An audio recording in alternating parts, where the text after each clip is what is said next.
Hello everyone, आज हम लोग करने वाले हैं ट्रांसफार्मर से कुछ इम्पोर्टेंट क्वेश्चन। तो चलिए शुरू करते हैं। पहला क्वेश्चन है आपका, which of the following is minimized by laminating the core of transformer.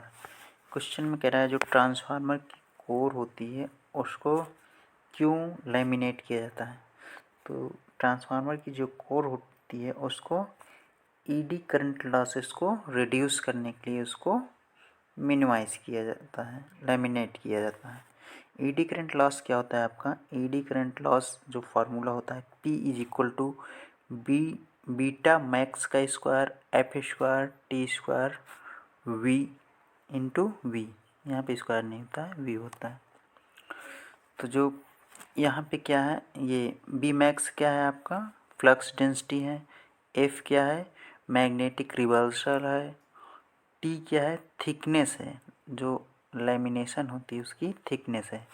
तो जो पीई जो डिपेंड करता है ईडी करंट लॉस, वो डिपेंड करता है थिकनेस के स्क्वायर में। इसलिए उसकी लैमिनेशन की उसको थिकनेस को जो है जितना उसको कम रखा जाएगा ईडी करंट उतना लॉस उतना कम होगा। तो इसलिए आपको लैमिनेट किया जाता है।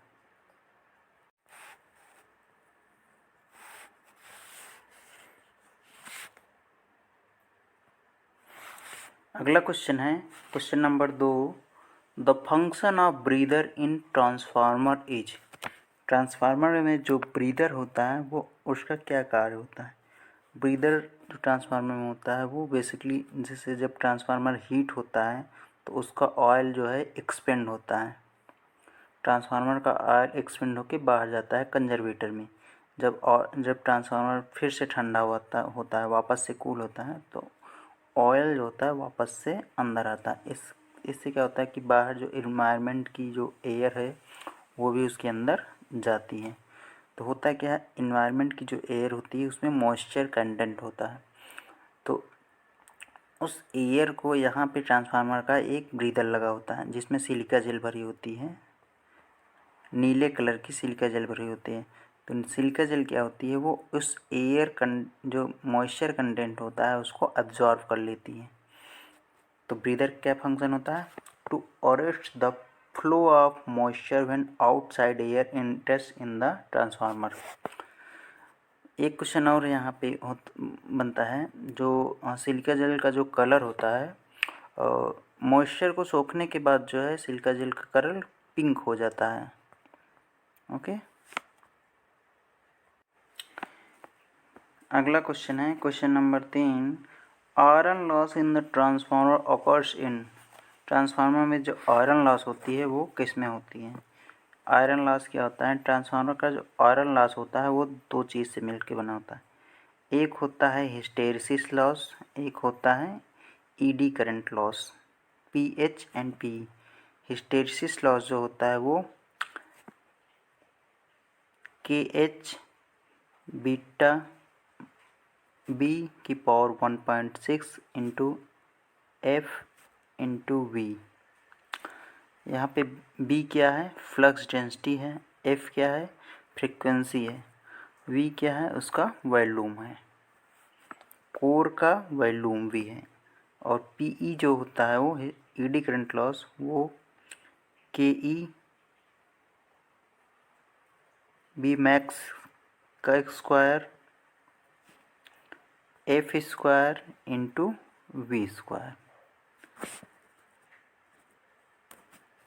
Iron loss in the transformer occurs in. Iron loss जो होती है मेनली वो कोर में होती है। ऑप्शन नंबर ए।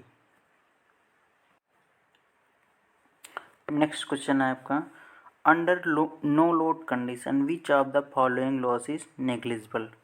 नो लोड की कंडीशन में ट्रांसफार्मर में कौन सी लॉस नेग्लिजिबल होती है? फ्रेंड्स, ट्रांसफार्मर की जो नो लोड करंट होती है वो 2 to 5% होती है। नो लोड पे ट्रांसफार्मर केवल 2 से 5% करंट लेता है, मैग्नेटाइजिंग करंट कहते हैं इसको। तो वो फुल लोड करंट का 2 से 5% होता है। तो जो कॉपर लॉस होता है वो डिपेंड करता है करंट पे। कॉपर लॉस डिपेंड करता है वो करंट पे, करंट के स्क्वायर पे, आई स्क्वायर आर कॉपर लॉस। जहाँ पे आर क्या है, वाइंडिंग का रेजिस्टेंस है। नो लोड की कंडीशन में आई का मान बहुत कम होता है, 2 से 5% होता है, इसलिए नो लोड पे कॉपर लॉस जो है नेग्लिजिबल होता है।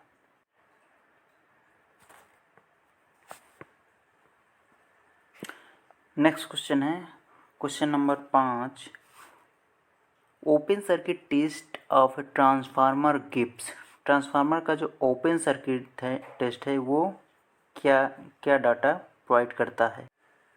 ओपन सर्किट टेस्ट से हम ट्रांसफार्मर का हिस्टेरिसिस लॉस और ईडी करंट लॉस फाइंड कर सकते हैं। Option number C. Open circuit test में low voltage side, high voltage side को ओपन रखा जाता है और लो वोल्टेज साइड में सप्लाई दी जाती है। इससे हम ट्रांसफार्मर का आयरन लॉस फाइंड करते हैं। आयरन लॉस जो होता है वो sum of hysteresis loss and eddy current loss.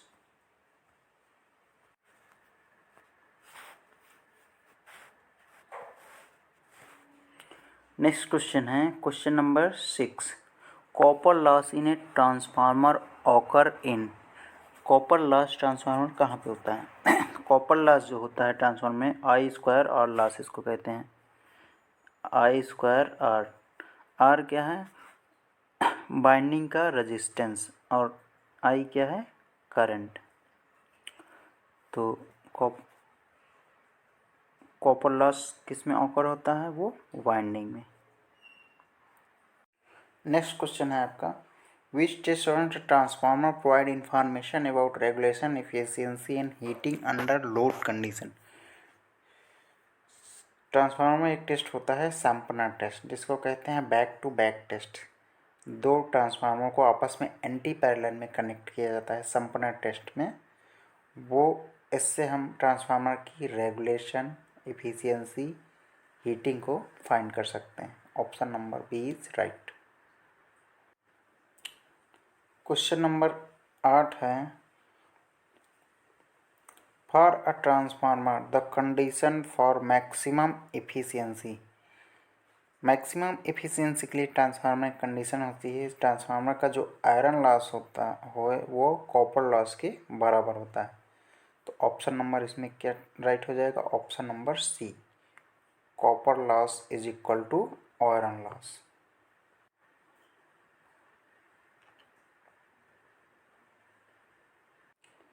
अगला क्वेश्चन है, eddy current loss in a transformer can be reduced by. Transformer में ईडी करंट को कैसे रिड्यूस किया जा सकता है। क्वेश्चन नंबर फर्स्ट में हम आपको समझाते हैं, ईडी करंट को रिड्यूस करने के लिए जो उसकी लैमिनेशन की उसकी थिकनेस है उसको बहुत ही कम रखा जा सकता है, reducing the thickness of lamination. क्योंकि जो ईडी करंट लॉस होता है PE, eddy current loss proportional में होता है लैमिनेशन के थिकनेस के। तो लैमिनेशन को जितना पतला रखेंगे ईडी करंट लॉस उतना ही कम होगा। बेसिकली 0.5 mm तक रखते हैं उसको, 0.5 mm। अगला क्वेश्चन है, when RS is the resistance of secondary winding of the transformer and K is the transformation ratio, the equivalent secondary resistance as referred to the primary side is given as। इस question में आपसे पूछ रहा है कि जब secondary resistance को RS जो सेकेंडरी रेजिस्टेंस होता है उसको जब प्राइमरी में ट्रांसफ़र करते हैं तो उसकी वैल्यू क्या हो जाती है। फ्रेंड्स, जब सेकेंडरी रेजिस्टेंस को प्राइमरी में ट्रांसफ़र किया जाता है तो प्राइमरी में आके वो हो जाता है RS अपान में K स्क्वायर, जहाँ K क्या है, ट्रांसफार्मेशन रेशियो, इसको कहते हैं V2 अपान में V1 या I1 में अपान I2। ट्रांसफार्मेशन रेशियो उसको कहते हैं K को। अगला क्वेश्चन है, in a transformer the magnetic coupling between the primary and secondary circuit can be increased by. Primary और सेकेंडरी में जो मैग्नेटिक कपलिंग होती है उसको कैसे इंक्रीज़ किया जा सकता है। तो प्राइमरी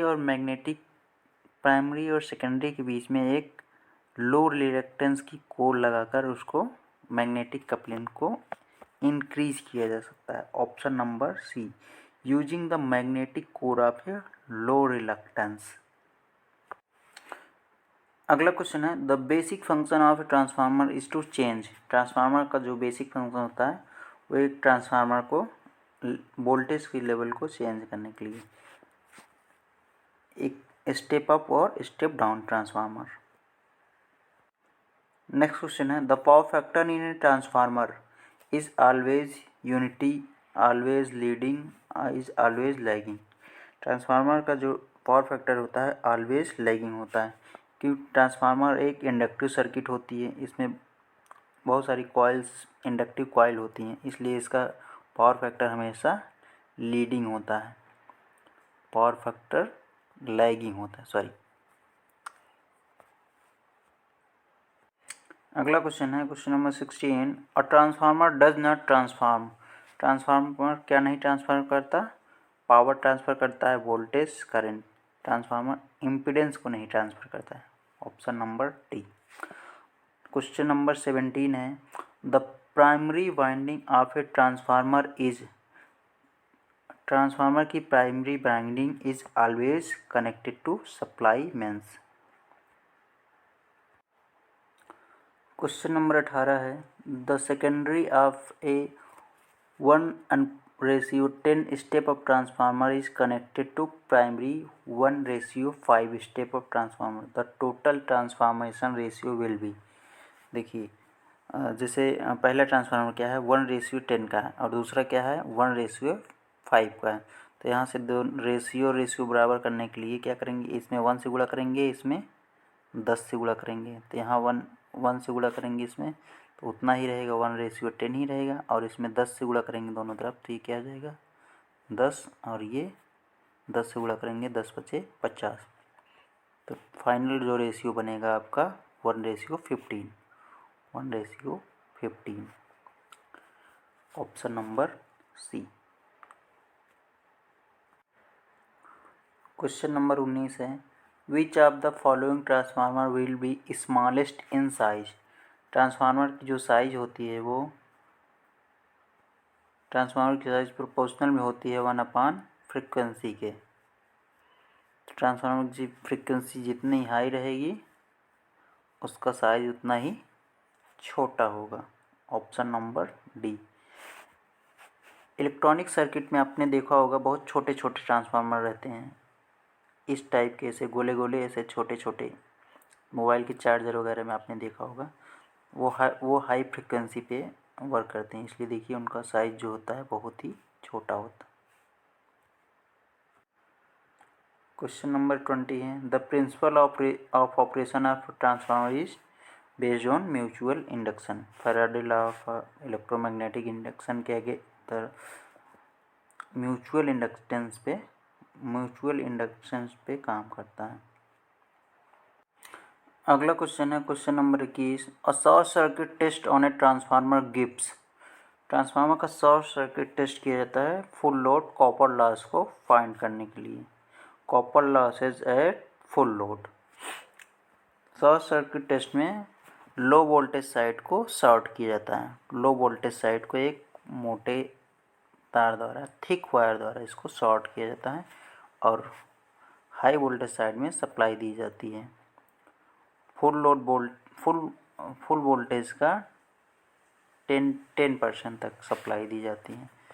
तो सेकेंडरी में जो करंट फ्लो होगी शॉर्ट सर्किट, ये फुल लोड करंट, इसको यहाँ पे सप्लाई को तब तक बढ़ाते जाएंगे जब यहाँ पे फुल लोड करंट फ्लो होने लगे। इसका ट्रांसफार्मर का फुल लोड करंट जब फाइंड कर लेंगे तो उसको I²R से उसका कॉपर लॉस फाइंड कर लेते हैं। ओके फ्रेंड्स, नेक्स्ट क्वेश्चन है आपका, leakage flux in a transformer में बी मिनिमाइज्ड बाई। ट्रांसफार्मर में लीकेज फ्लक्स को कैसे कम किया जाता है। तो ट्रांसफार्मर लीकेज फ्लक्स को कम करने के लिए जो कोर होता है, कोर पे पहले लो वोल्टेज बाइंडिंग, फिर उसके ऊपर हाई वोल्टेज बाइंडिंग, इस तरीके से बाइंडिंग की जाती है। इसको कहते हैं सैंडविच बाइंडिंग। इस तरीके से प्राइमरी और सेकेंडरी के बीच में डिस्टेंस कम रहता है। Option number A, sectionalising and interleaving the primary and secondary winding. एक पॉइंट आउट यहाँ पे बता देते हैं, जो कोर होती है उस पर पहले लो वोल्टेज बाइंडिंग रखा जाता है, फिर उसके ऊपर हाई वोल्टेज बाइंडिंग। ये क्वेश्चन पूछा जाता है ऐसा क्यों? तो ऐसा इसलिए किया जाता है ताकि कोर से और लो वोल्टेज के बाइंडिंग के बीच में जो इंसुलेशन का जो लेवल है उसका प्राइस घटाने के लिए ऐसा किया जाता है।